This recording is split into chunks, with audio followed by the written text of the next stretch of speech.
the bottom line for us is we see um, four transformations. Those four pictures that you see there as it's kind of the baseline for what we see as the future of aviation, and they all add up to three things. One is sustainability. The future of the system needs to be environmentally sustainable, and so the system as it is today needs to transform into one that reduces emissions, reduces noise, and enables aviation to continue to grow both nationally and globally.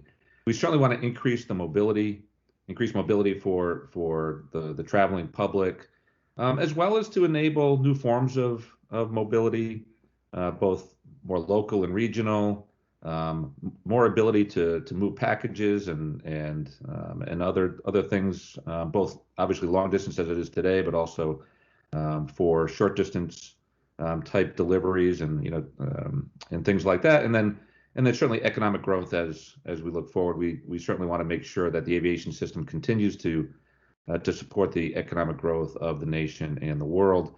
So you see those four pictures just really briefly in the upper left-hand corner. The backbone of aviation, as you all know, is the airline system that relies on subsonic transports to move large numbers of people and goods.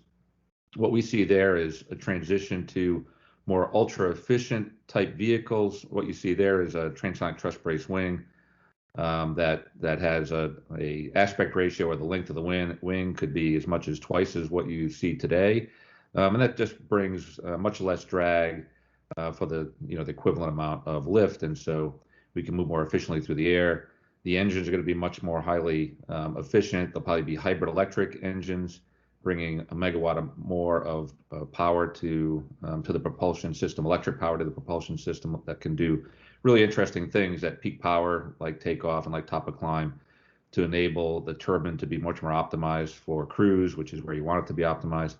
So we see that the future transport could be 25 or 30% more efficient than today's best transports.